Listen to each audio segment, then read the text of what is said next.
Good day. This is Amy K. Gaskin, Aging Maven Aficionado, and you're watching Ask Amy About Aging. And today I'm joined with Kurt Kazanowski, and we're going to be talking about the gift of hospice. Welcome back, Kurt. Amy, good seeing you again. How are you? I'm doing great. Excellent.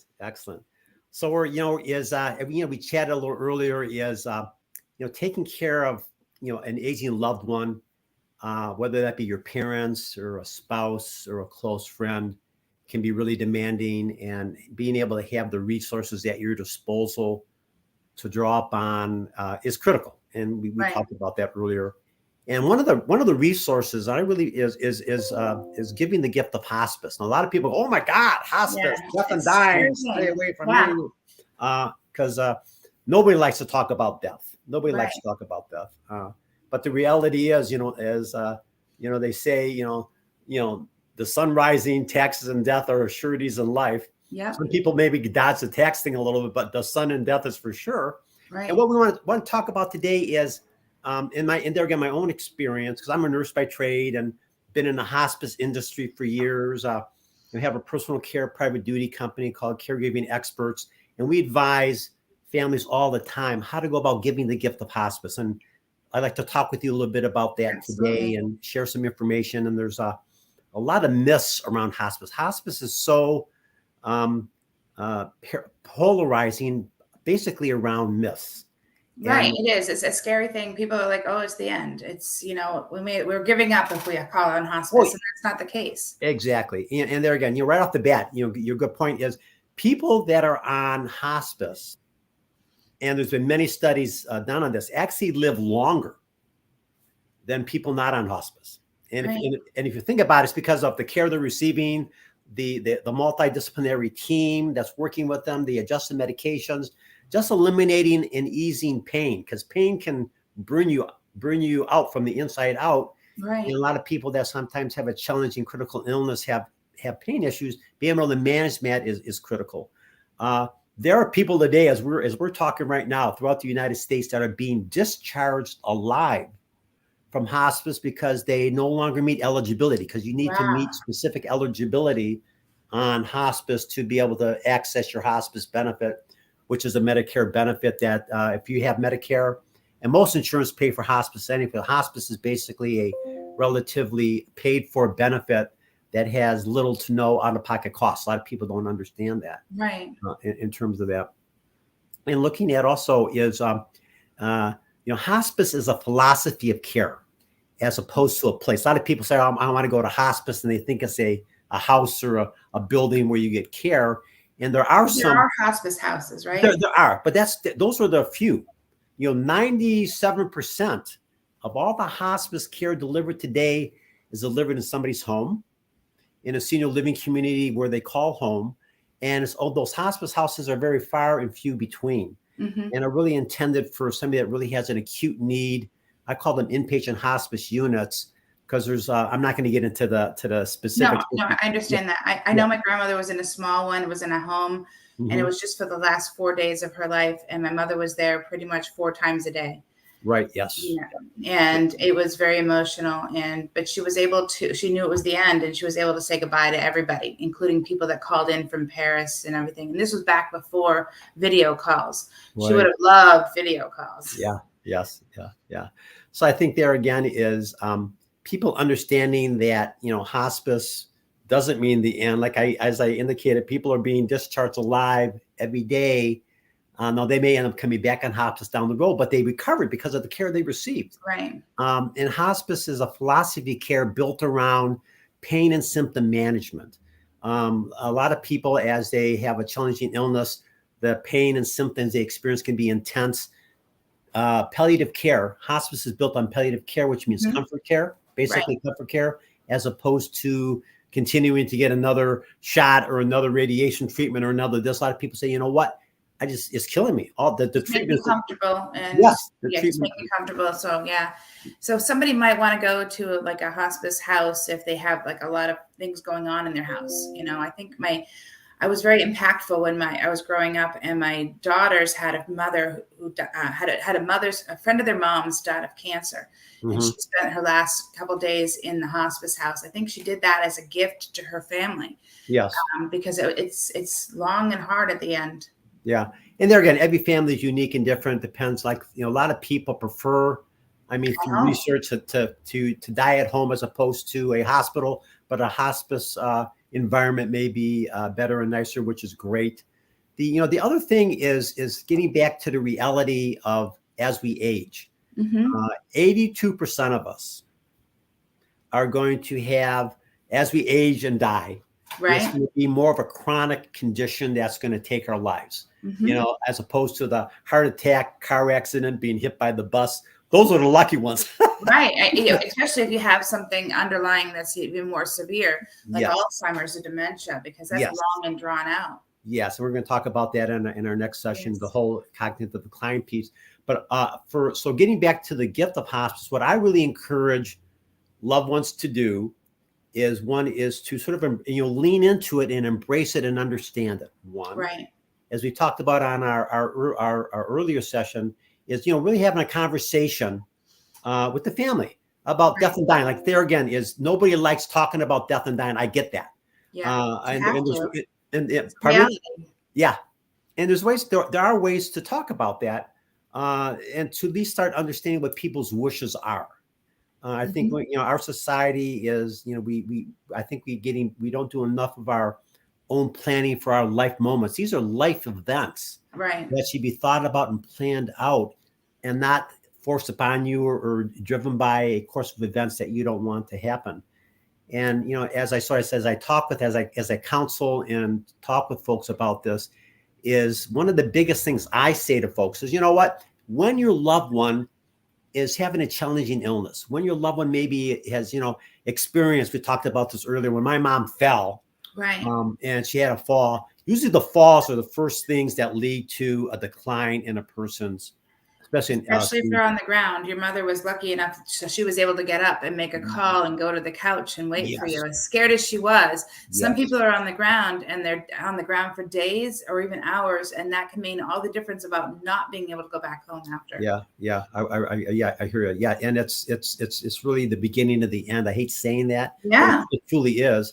So, is my big piece of advice for the folks that are listening is to, if you have a loved one that's aging or what have you, you don't know if you can have a hospice evaluation done for Oh, free, just to determine whether they even meet hospice eligibility. Because everybody can't say, well, I think I'll access my hospice benefit. You need right. to meet specific criteria to access that Medicare benefit or the insurance benefit. And I encourage families, get an evaluation done and it doesn't mean that you're going to put your mom or dad on hospice, your loved one, but at least where you're at. Is she Right. capable to do that? Because another interesting thing, Amy, is the average length of stay for a person on hospice in the United States is 75, 76, 77 days. Yeah. And the benefit is intended to be a 180-day benefit. So Ah, in other words, people deny, the Nile is not a river in Egypt. right. Is you want to be able to sort of sit down and, like I said, lean into the benefit, give the gift of hospice. And it starts by just determining, is mom or dad even eligible to access that benefit? Is it 180 days in a lifetime? What if you use, let's say, 100 days and then you come off of it and you need to go back on? Are you only limited to 80 more days? Good question. Is the Medicare, as long as you're eligible, Medicare and insurances will pay the hospice provider for providing that care. Okay. So even though it's intended to be a 6-month benefit, 180 days, there are some people that, because, only God knows when you're going to pass away. Exactly. There's nothing. Yeah. So if you're it's not like at the end of 6 months, well, I'm sorry, your time's up, your benefit's up. Because it could be a year. As long as you continue to meet eligibility criteria, you can access your hospice benefit. And there's a whole nother specific thing that a hospice needs to deal with in terms of their cap issues and how they manage their business, which we're not going to talk about now because that's not important for this conversation. But your point, well taken, Amy, is you can access your hospice benefit as long as you meet eligibility. You can come off of hospice, go on hospice. Good point, Amy.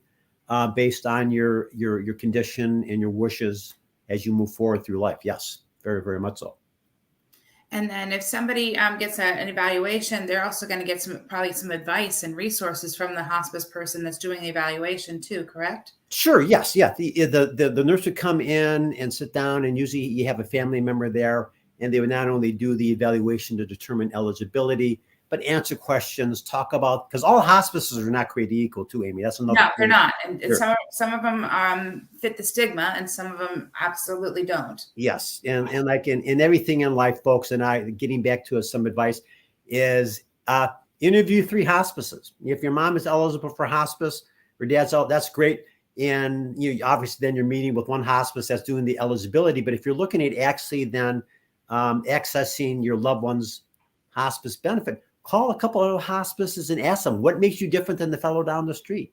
Right. It's What's very your philosophy of care? Yes. And because there are a lot of unique differences, in my work with Hospice Advisors, my partner, Greg Grabowski, and I, we work with hospices throughout the country to help them be better hospices. And part of that work is about helping them develop specific programmings that make them different, that add value to the family and the loved ones as they go through their journey at end of life. So, yes. And I'll be putting your website inside the comments section every time I post. And so that way that anybody that wants to learn more about that training, they can find out. That's on your website, KurtKazanowski.com, correct? Yes. Yeah. And there again, getting back to the advice that, because there again, I'd like, whenever I have an opportunity to chat with you, Amy, to take away one piece of advice is to learn a little bit about hospice, demystify it, because there are a lot of myths out there. You can still keep your own doctor, you can, the hospice will pay for your care and treatment. It's a Medicare benefit. One of the best things the government ever did back in the mid 80s, because that's when hospice was identified as a hospice benefit. It's been around a lot longer. It started off as a volunteer movement years ago. Yeah, I can imagine. And then it just kind of grew and just sort of grew. And then there again, when the reimbursement source was given by that's when the hospice industry took off. Because there's roughly about 6,000 hospices in the United States today. So there's plenty to choose from. And yes, there are. You want to make sure you have the right one and the right people that are going to mesh with your family and your loved one. Yes, very, very much so. Very, very much so. And there again is to, like I said, is to have the conversation with your loved one, is to look at, like I said, whenever we have a medical condition, we always get an evaluation to determine where we're at. So getting an evaluation to determine whether you even meet eligibility based on the hospice benefit. So at least you know what resources you have at your disposal. Because I think one of the themes that we're talking about together, Amy, is, resources for loved ones and families caring for people that are aging. And this is a great gift you can give to a loved one and your family members, because the hospice not only provides care for your loved one, it supports the family in a lot of ways. A lot of ways. It helps everyone prepare. Yes. This is an emotional journey. Aging is not for the weak-hearted, and watching your loved one age is very emotional and very stressful. So you want to make sure you ask the right questions. Yep. If you don't know the answer to something, ask. If you can't find a resource, ask. Right. If you need to know that, you're not alone, there are plenty of people out there that have gone through what you're going through, even Kurt. And he was overwhelmed when he went through it, and he is in the field. He's a nurse. So, a really key resource you mentioned is one of the things that we're working with several hospices throughout the United States. There's a cool resource that if because usually when your loved one passes away, sort of hospice stops, it comes back and provides 13 months of bereavement services. But we're working with several hospices now to help them give that gift of hospice to the family members that are planning for the funeral expenses. That can be an emotional. That's emotional. There is a benefit out there. It's called beneficiary advance. And beneficiary advance, if your loved one has a life insurance policy, and I didn't know this, Amy, it sometimes takes 5, 6, 7 weeks to get paid out on that policy. Yeah. Beneficiary advance pays you within 24 hours. Oh, wow. A 4% fee on that, but it's a great resource, because usually when a loved one passes away, then the second wave comes on. You have to pay for the funeral. There's funeral expenses. There's maybe people coming from out of town. So if your loved headstone, everything, the weight, the curse, limos, everything. It's a lot of expense, and some people put things off. Like So it's some people pass away and they don't have a headstone after 6 months, and it's like, what's going on? So if your loved one has a life insurance policy, and Amy, we can maybe put to somewhere, but it's called beneficiary advance. Yes, I'm going to put that in the comments too. And it like I said, it pays within 24 hours on the life insurance spot, even without a death certificate. So it's a great resource. And the hospices we work with, the social workers we work with, they are the ones that usually interface with the family, make them aware of this resource. So getting back to the gift of hospice, this is what hospice can do for families that are going through that journey. Yeah. That's incredible. Well, thanks again. This has been a wonderful chat. I can't wait to talk to you again. This is Aging Maven Aficionado, Amy K. Gaskin of Ask Amy About Aging. And today I was joined with Kurt Kazanowski. I can never say Kazanowski. My grandmother's last name was Dancevitz. Oh, God, gee. Yes, another, and Kunkel. So, but nice talking to you. Thanks again. Talk to you soon. Take care, folks. Bye-bye. Bye.